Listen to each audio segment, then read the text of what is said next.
Hello there, this is a video of the Chuck King 4th edition CB catalogue from 1989, and it was £2 there, and it says the biggest range of CBs and accessories. These were based in St Albans Road, Watford in Herts. Only 5 miles off junction 5 M1. Never mind. Anyhow, this catalogue is mainly in black and white, where it is all in black and white apart from the cover. I got this when I first came on the CB, and to be honest, I never ordered anything out of it. I never ordered anything off them. Nothing personal or anything. Maybe I should have. They might still be open, but yeah, it doesn't matter. It's just the way things turn out. It was back then. I didn't have a credit card and stuff like that. I could have sent postal order or a check or something crap like that, you know. But it just didn't do things like that. I was like a cash person. I used to go into shops, and I think that's where these sort of were like shop windows, but somewhere local just sell the same thing. You might as well have just getting it there, mind you, and save on the postage. Anyhow, the index here, channel changes, stuff about the European frequencies and stuff, and the frequency charts are here. And you notice in this catalogue there's no prices. That's because there was a separate price list. The next page we've got the Unidown 100, 200 and 300. Still popular radios, plenty of these about for you to buy for various prices. Same with the Audio Line 342. There's still a few kicking about that turn up for sale, but I wouldn't say they're popular as it should have been, but I think they were quite expensive when they were new. G-San KR 4004. You can just barely see that. Now on this side we've got the Midland 104. I'm thinking that this was actually the American front panel. They're showing a picture of the American version. The American or the European had like a white panel, but it doesn't matter anyhow. D&T Transit 40. That was in the G-San catalogue as well, wasn't it? And there's a new G-San KT 750. It doesn't show you anything of new emergency kit, but it just shows the radio itself. These here, the Satcom Scan 4000 and the Satcom Scan 450, these were very expensive radios in CB terms. I suppose at the time these represented near enough top technology, didn't know what was being able to scan all the channels at once.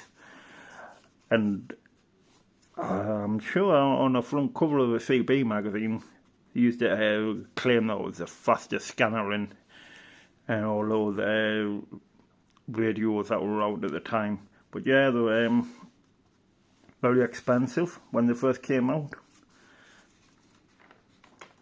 Next page we've got D&T High-Tech Series Compact 40 again, and the Contact 40. These are PR27 GB radios. The other one must have been CB 2781. Some D&T Transit. Okay. There's a D&T scanner. You can see the LED lights and that on that one. Looks a little bit better rather than the photo version that was in the G-San catalogue. These again, the Unidown 450 and the 420. These two were expensive. And these actually got 3 of these, and not one of them worked properly. They probably weren't really capping or something. But they looked great when they were new with the chain LEDs and that. But like I say again, not cheap radios to buy. SEP version of the Midland 104, the Maxcom I think it's Maxon, isn't it? Maxon, it says Maxcom, but Maxon MX1000. That was basically a realistic 2005 in disguise. They've used the same boards Similar ideas with the microphone connector underneath the radio. The size G7 CB950 and the DNT 12-3, so these 3 channels, 2 watts output. Midland Porter Pack. Here's a hand porter scan. Again, these were very expensive, way over £150, and for £19.89 that was just plain stupid, because you could have bought any of the other radios on here for that kind of money. But if that's what you wanted, a mid-band walkie-talkie or set band, I suppose that's, you know, and you wanted the best, I suppose that was it. Again, the DNT 4000 was basically doing the same job as this, getting you on the same channels, on the same bands, same output power, just a bit bigger and chunky, and so you paid a little bit less for that problem. There's a 49 megahertz Vox radio there.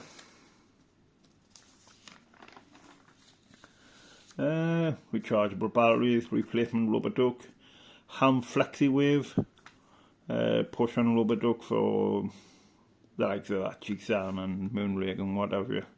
Maxcom 70, it says there. Oh, there you have it. Nike battery chargers, Nike heads, Spider chargers, G-San KD 2002, mini-coms, portable CB antennas, gold line portable, okay, portable, I've seen this kind of thing before. Directional finders.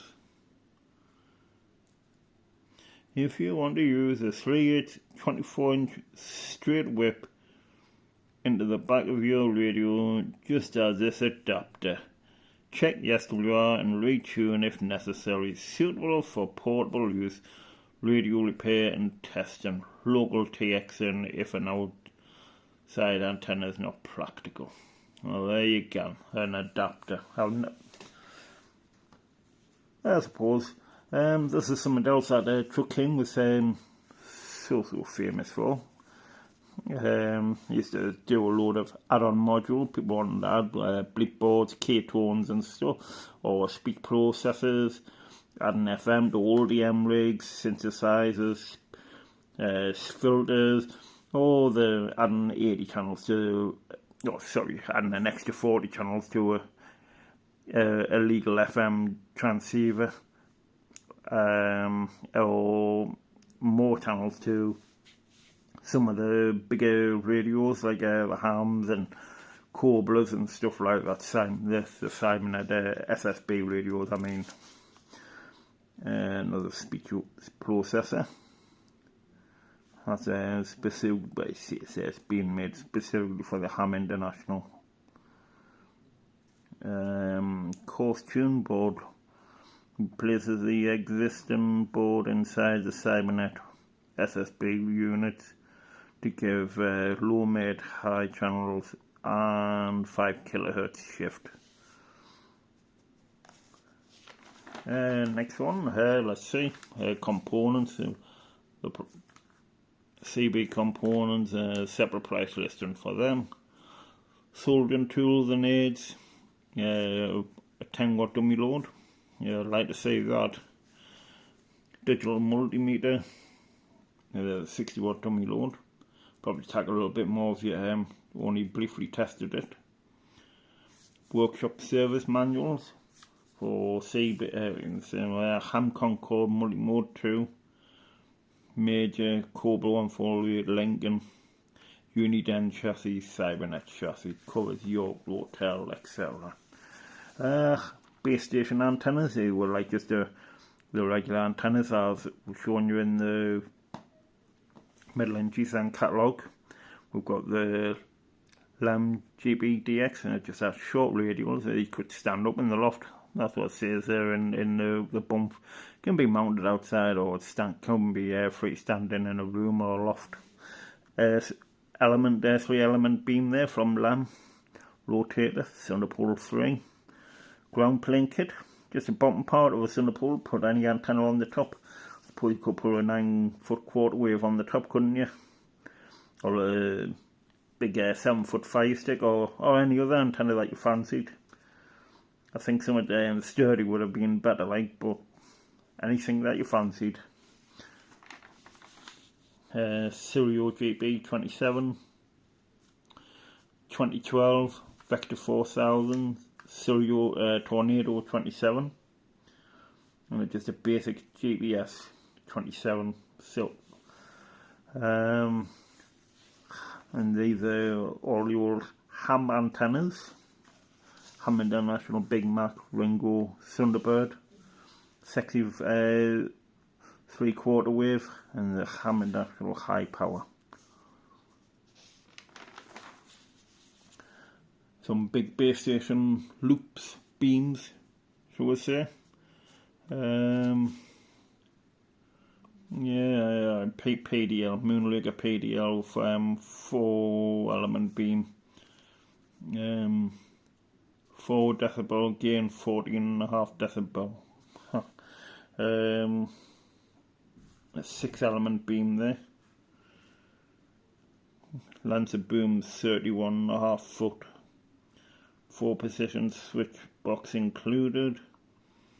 Excellent SDR with band with 4 decibel gain of 17 decibels. Yeah. Shakespeare Big Stick. Never ever heard of Viking. Never. Tagler, again, popular base station antennas back in the day. But, you know, anybody who's still got one, I would probably say treasure it now. They'll not want to sell that. Be very highly guarded. Lashing kits and chimney brackets, wall brackets, showing you how the stand-up brackets worked. Mobile antennas. You've got Tagler and K40. Viking mag mount.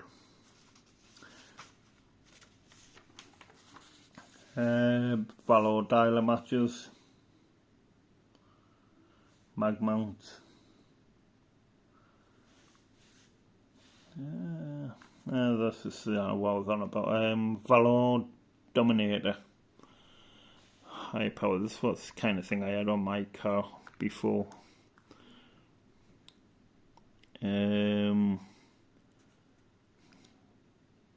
Aye, good antennas. Yet more antennas from Modulator and Antler. Shakespeare, full 1/4 wave antenna. Heavyweight fiberglass, probably go good on a ground plane kit or on top of your car for static mobile. Antler antennas. Bullwhips. Basically, they're just basic antennas that companies like Thunderpole or Moonraker or whatever, Sigma would knock up. No ground plane antennas. Fits on fiberglass cars or trucks. Sirio mobile antennas. They have a popular DV27s and that they used to do back in the day. Delta series. You never know, you might see stuff like this on eBay or at a car boot sale or something.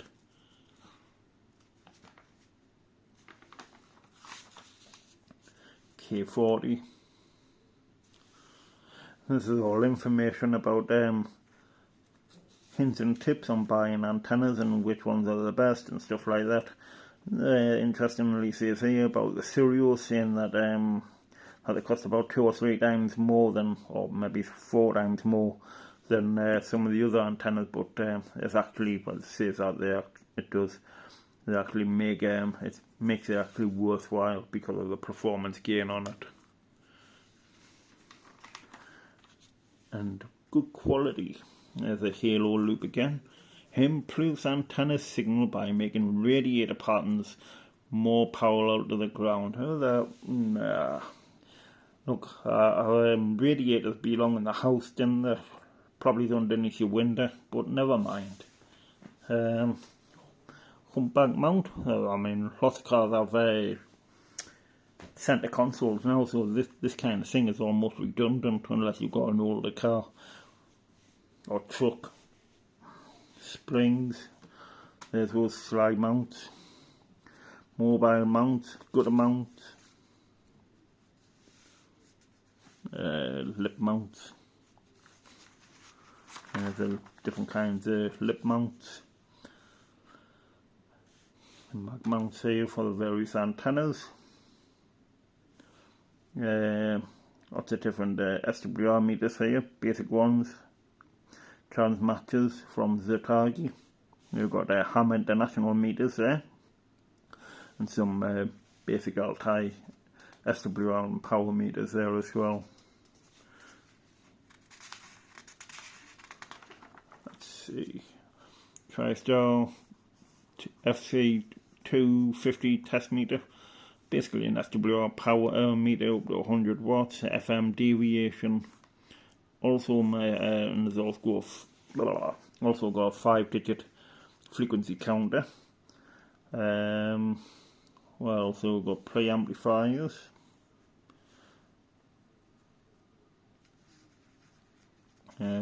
Matches. The pages are coming away. There's one there for you. The Leopard 200. I had one of them. Good amplifier that will work very well for us. Also, I've got no complaints with that. I mean, it's probably this guts of it will have been sold as something else in the past, but yeah, I can say I got many good copies with that one. Used it a lot. 3 to 5 amp power supply.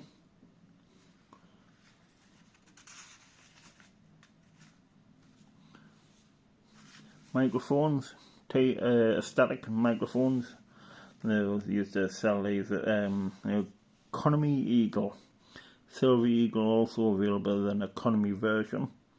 This features all the facilities described above, and the working parts are identical, but minus a PT bar, that's this bit here on the base, and without the eagle engraved on the back. So basically you're getting the same antenna, same microphone, without the fanciness. There's the FSB head. The Minute Man has bought there's a good hand mic. Probably not really much use in a car like, but more helpful information, wiring up microphones for radios. Different common Simonette Uniden, Maxon, 5-pin, Fidelity 3000, Shogun, Realistic, Murphy, Harvard Good Buddy, and the DNT 5-pin. We've got antenna switches here, TVI filters, frequency counter, the FC250, 220 frequency counters. It's down in price there, but now they cost a fortune to replace, don't they? Speakers, PA horns,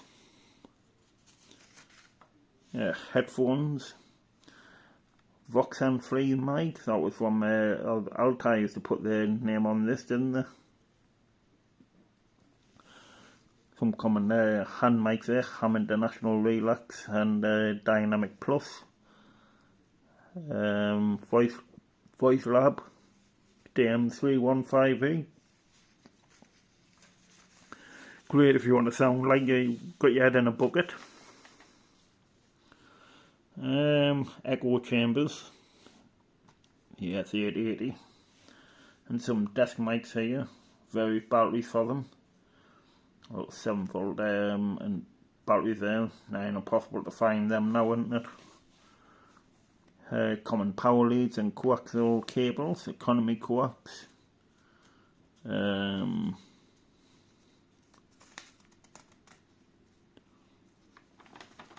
let's see, various microphone connectors, plug connectors, adapters, some books. I suppose these were the backbone screwdriver's guide. I've got this one, I thought it was a good book at the time for me to read anyhow. Cybernet service manual and Uniden service manual. These are for the SSB radios. Understand repair and CB radios by Lou Franklin. The problem data book, also by Lou Franklin. This one, usually I'll find this in the libraries, but now it's just nigh impossible to, it's kind of hard book to find now. Sales in UK CB radios with a Fidelity 1000 type radio or whatever it was that was on the front. Basically the outgrade chassis shows that uses these dummy to repair it. Scanners, Skip Tech radio. These radio antennas, scanner antennas, marine antennas from boats, CB and VHF.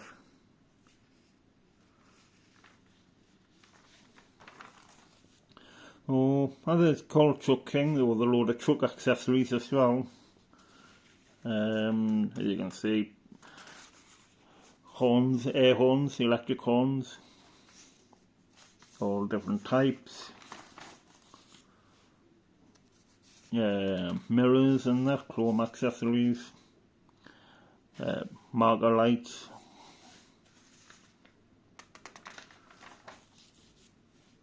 Truck van, the more marker lights, side lights and that.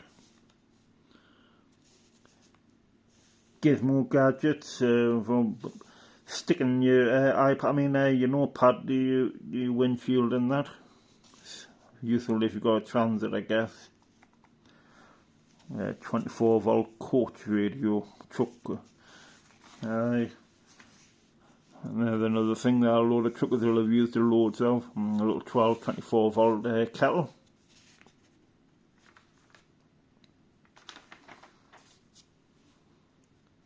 In-cab accessories, fans, air conditioning at a fraction of the cost. Wow. Badges and that you could pick up, belt buckles. Pin on belt buckles, yep, key tags, sew on caps, sew on patches and caps. There's one there with Leyland Trucks on, Seddon Atkinson, Christmas trees and that, flags, truck flags, more truck flags, various truck flags, trucking plates, trucking tapes, economy price tapes, convoy, wow. Oh well. What we've got, more trucking tapes,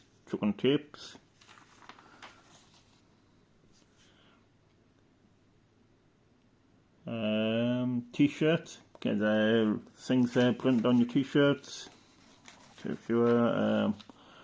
More plenty of t-shirt stuff, and again t-shirts, ordering via mail order and that is it. That is where Truck King was, if you didn't know. But after this they went and moved to, I can't remember where they moved to, it passed my mind. If you can remember, you can leave a comment, and that brings that to an end. That was the Truck King 1989 catalogue there. Thank you very much for watching. Hope you enjoyed it. If you didn't, sorry.